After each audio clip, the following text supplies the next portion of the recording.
Islam dan pendidikan spiritual. Saya sedikit memberikan catatan tambahan terkait dengan tema sentral yang kita perbincangkan pada sore hari ini, yakni ketika berbicara tentang lingkungan pendidikan Islam, maka kita bisa memahami bahwa manusia itu terlahir dengan potensi yang luar biasa, diemban, dan tentu membutuhkan satu intervensi dari luar dirinya. Jadi kalau bicara tentang lingkungan, segala sesuatu yang bisa memantik pengembangan potensi atau perilaku peserta didik dari luar diri yang bersangkutan, itu adalah lingkungan. Nah, jadi ini menunjukkan bahwa lingkungan pendidikan begitu sangat penting bagi setiap umat manusia, karena dengan lingkungan itulah yang tentunya akan memberikan pengaruh signifikan di dalam membentuk kepribadian yang berintegritas atau membentuk karakter dan perilaku. Ya, ini juga mengacu kepada salah satu hadis Nabi yang sangat populer dalam dunia pendidikan Islam, yakni kullu mauludin yuladu 'alal fitrah fa abawahu ayyuhawidanihi ayyunasranihi ayyumajisanihi. Jadi setiap manusia itu terlahir dalam kondisi fitrah, hanya bapaknya lah atau lingkungan di luar lah dari dirinya yang akan mempengaruhi apakah dia menjadi seorang yang Nasrani, Majusi, atau Yahudi, dan seterusnya. Jadi hadis ini telah menggugat kepada kita semua bahwa pendidikan Islam itu sangat penting memperhatikan yang namanya lingkungan. Jadi apa yang ada di luar diri kita itu adalah lingkungan pendidikan. Dan apa yang ada di luar diri kita, yang kita berinteraksi dengan di luar itu, maka itu akan memberikan pengaruh yang signifikan di dalam proses perkembangan kepribadian setiap manusia. Nah, tadi mencoba untuk memetakan trilogi lingkungan pendidikan oleh pemakalah, yakni ada lingkungan pendidikan informal, lingkungan pendidikan formal, dan lingkungan pendidikan non formal. Dan ini tentu kita perlu mengkaji secara mendalam bahwa lingkungan pendidikan yang terpetakan ini harus bersinergi, saling terkait, saling memberikan kontribusi untuk memperkuat pengembangan kepribadian atau potensi peserta didik. Nah, tentu setiap lingkungan ini punya aksentuasi atau penekanan tugas masing-masing, sehingga tidak mengalami pengulangan atau tidak saling tumpang tindih. Kita memulai dari lingkungan pendidikan keluarga atau informal. Nah, kita memahami bahwa lingkungan keluarga ini, orang dewasa atau orang tua adalah guru yang pertama dan utama.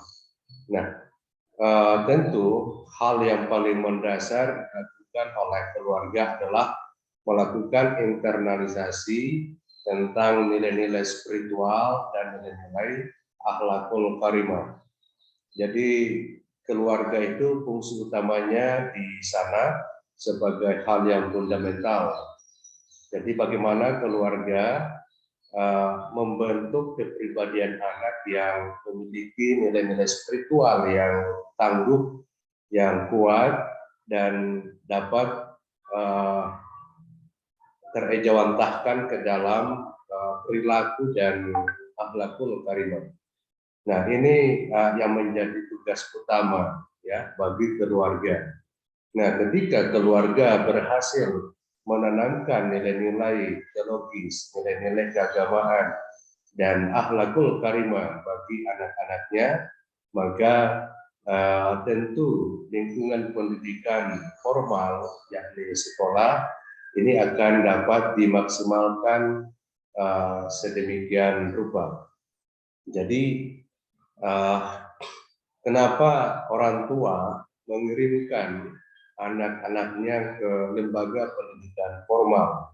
Tentu punya alasan yang kuat, alasan yang mendasar, yakni di dalam konteks syiar Islam disebutkan bahwa didiklah anak kalian berdasarkan zamannya. Jadi dengan demikian, salah satu pesan dari Ad-Dagyun ini menunjukkan bahwa ketika anak ini tumbuh dan berkembang potensinya, maka tentu dia membawa dunianya sendiri yang belum tentu sama dengan dunia yang ada dalam pendidikan lingkungan keluarga.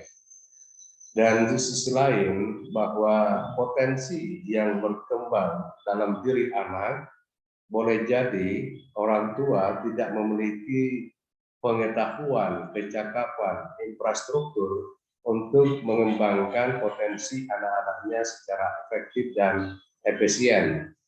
Sehingga tentu solusinya adalah menyerahkan kepada lingkungan pendidikan formal untuk mengembangkan secara efektif potensi anak itu.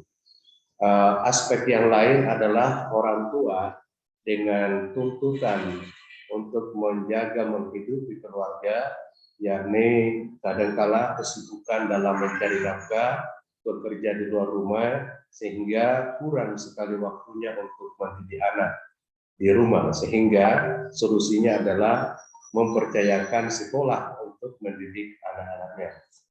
Jadi ketika anak pergi ke lingkungan sekolah, maka tentu di sini anak secara mental, secara spiritual, secara akhlakul karimah sudah siap belajar di sekolah. Jadi anak yang bagus akhlakul karimahnya, karakternya, dan tentu agamanya ke sekolah, maka sekolah akan bekerja secara efektif di dalam pengembangan potensi yang lain pada diri anak itu sendiri.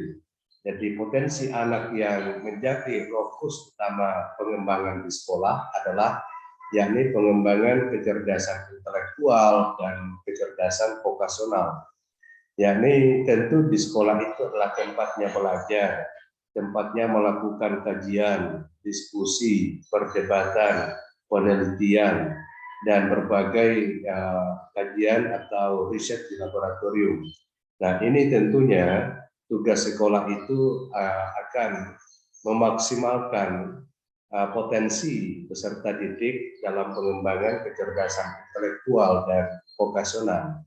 Nah, apabila anak yang dari lingkungan keluarga tidak maksimal atau tidak beres dari sisi agama dan akhlaknya, maka sekolah akan menghadapi kendala-kendala di dalam pengembangan kecerdasan spiritual dan tentu emosional. Nah, kita memahami bahwa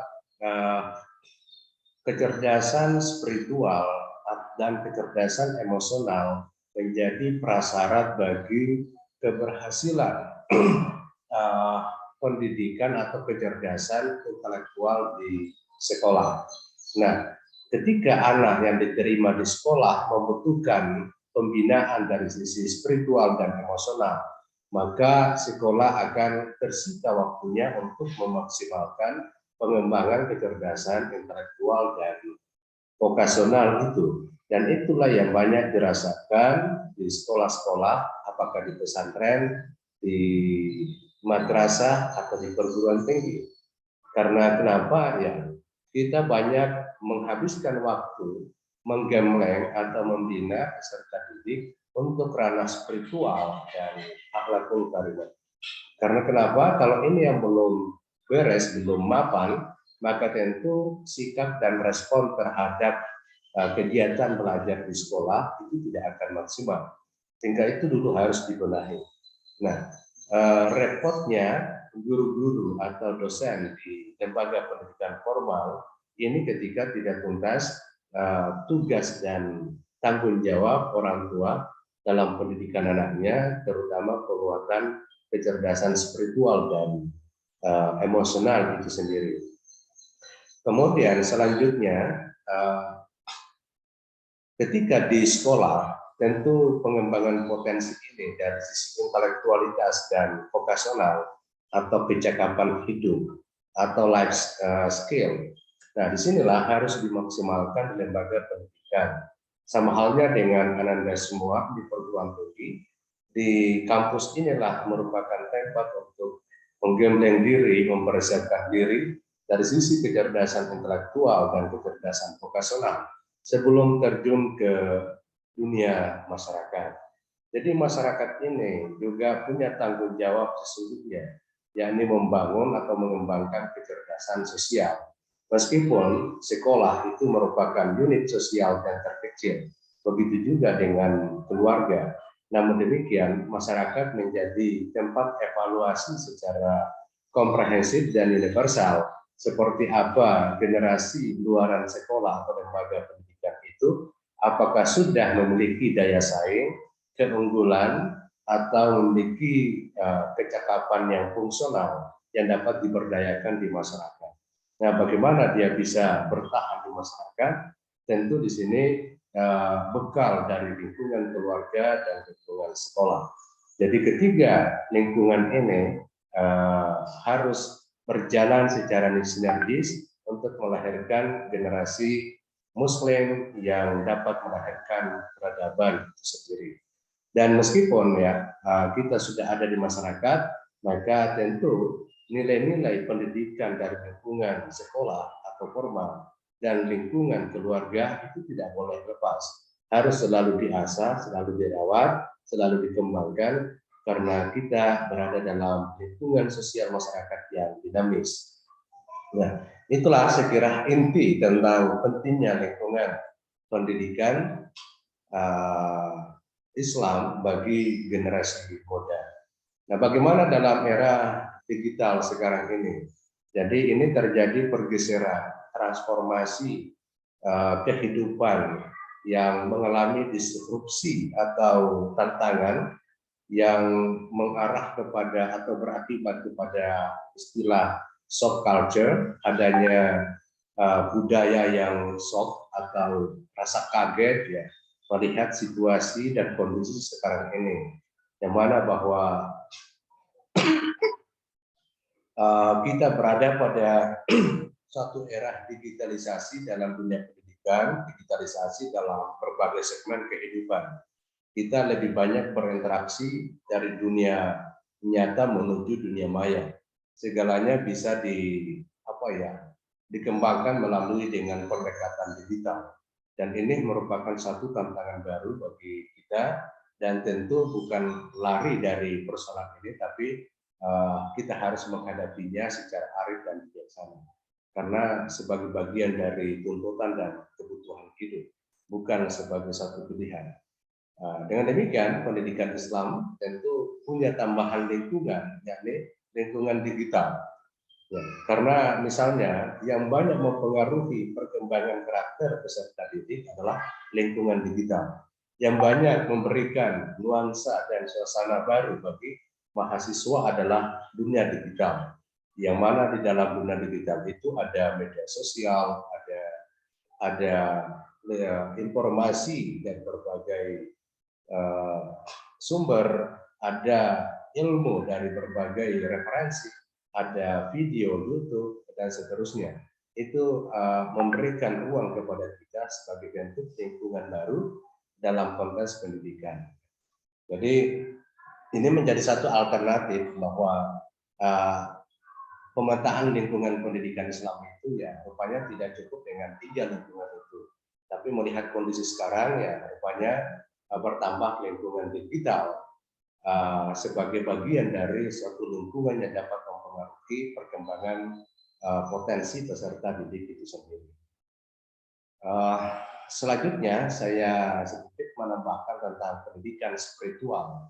Tadi ada yang menarik ya, Memang pendidikan spiritual ini kalau dilihat secara leksikal bahasa tentang spiritual itu, yakni satu dimensi eskatologis, satu dimensi kegaiban ya, bahasa agama gaib, yang mana bahwa setiap manusia memiliki ruang spiritual, ruang tentang jiwa yang terdalam, ruang tentang roh yang dimiliki oleh setiap manusia.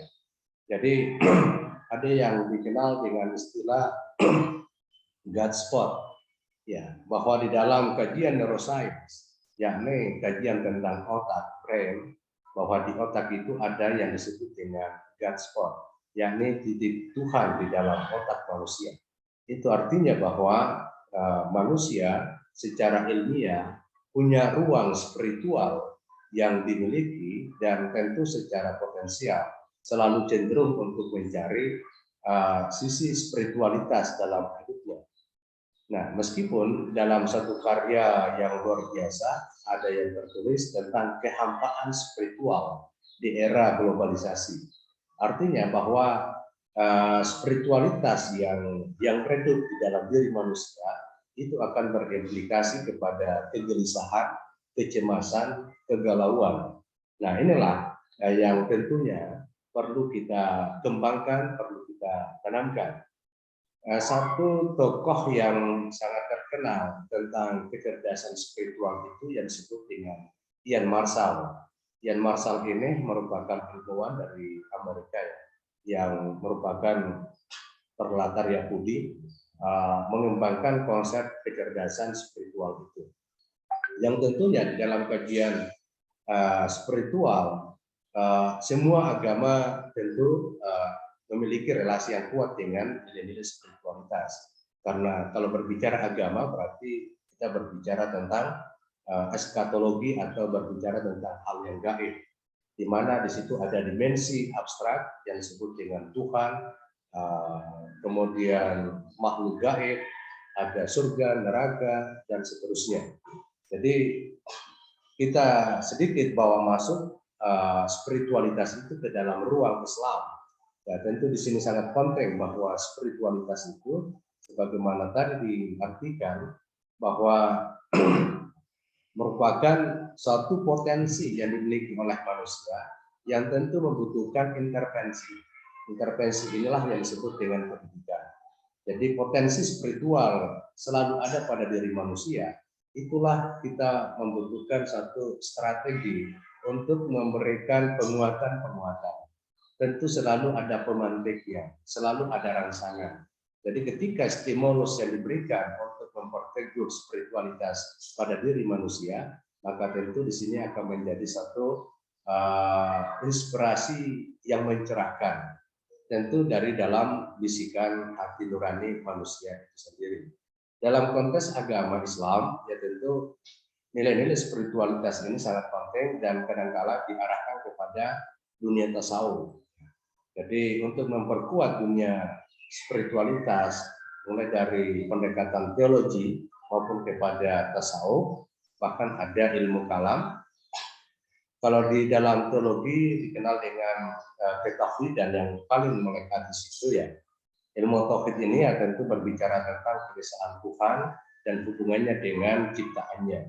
Nah, kita mengenal ada yang disebut dengan tauhid rububiyah, ada tauhid uluhiyah, dan ada tauhid asmaul husna. Jadi yang paling populer itu ya rububiyah dan uluhiyah. Jadi kalau bicara tentang rububiyah berarti suatu keyakinan yang paling mendalam, yang paling pokok adalah bahwa Tuhan Allah Subhanahu wa taala itu memiliki kekuasaan tak terbatas dan memiliki perhatian kepada seluruh ciptaannya. Dialah yang menghidupkan dan juga yang mematikan. Tapi dengan penuh sifat Rahman dan Rahim, maka hamba-hambanya atau ciptaannya itu selalu di dalam perlindungan dari Allah Subhanahu wa taala. Nah, oleh karena itu perlu ada keseimbangan dengan disebut dengan tauhid uluhiyah. Jadi tauhid uluhiyah di sini satu bentuk pengakuan dari manusia atau dari hambanya bahwa kita ini adalah makhluk yang lemah, makhluk yang membutuhkan kekuatan dasar yang mengendalikan alam jagat ini. Itulah yang disebut dengan ilah atau Allah atau Tuhan, ya, Allah Subhanahu wa taala. Refleksi dari pengakuan itu tentu melalui dengan ibadah. Jadi ibadah inilah dalam konteks Islam itu merupakan bagian dari satu bentuk kecerdasan spiritual untuk memperkuat, untuk meyakinkan kepada Sang Pencipta, Sang Tuhan, bahwa saya membutuhkan perlindungan, saya membutuhkan sifat Rahman dan Ar-Rahim agar dalam hidup ini berjalan dengan baik sesuai dengan harapan bersama atau harapan kita. Jadi ini tauhid rububiyah dan tauhid uluhiyah. Nah, tentu implikasinya di dalam konteks kehidupan sosial. Siapa yang memiliki tauhid rububiyah dan tauhid uluhiyah dalam konteks ini pendidikan spiritual, maka dia akan menjalani hidup ini dengan penuh ramah, penuh dengan nilai-nilai kemanusiaan. Kalau yang kita sebut sekarang adalah dia akan menjadi moderat dalam beragama. Jadi sekarang ada program yang disebut dengan moderasi beragama atau dengan pendekatan wasatiyah. Jadi pendekatan ini sesungguhnya adalah bagaimana menjaga nilai-nilai agama itu sendiri atau nilai-nilai spiritual berada pada posisi tengah, tidak ekstrim kanan, tidak ekstrim kiri, tapi dia akan selalu mengembangkan konsep adil dan konsep berimbang. Itulah nilai-nilai spiritualitas dalam diri kita. Nah, bagaimana hubungannya dengan pendidikan nasional? Tentu memiliki relasi yang kuat. Indonesia bukanlah negara agama, tetapi konteks agama tidak bisa dilepaskan dari Indonesia. Karena Indonesia adalah negara yang menghargai, menghormati, bahkan tidak mengizinkan rakyatnya tidak memiliki agama, ya, atau ateis. Kita bisa lihat di dalam Muqaddimah Undang-Undang 45 atas berkat rahmat Allah Subhanahu wa taala itu menunjukkan bahwa landasan ideal konstitusional di dalam berbangsa adalah harus berketuhanan. Di dalam Pancasila, landasan ideal ideologi Pancasila yakni ketuhanan yang Maha Esa sebagai gambaran bahwa kita harus memiliki nilai-nilai spiritualitas dalam kehidupan berbangsa dan bernegara. Jadi saya kira karena waktu sangat sempit, inilah saya kira catatan tambahan dari saya yang luar biasa diskusinya pada sore hari ini.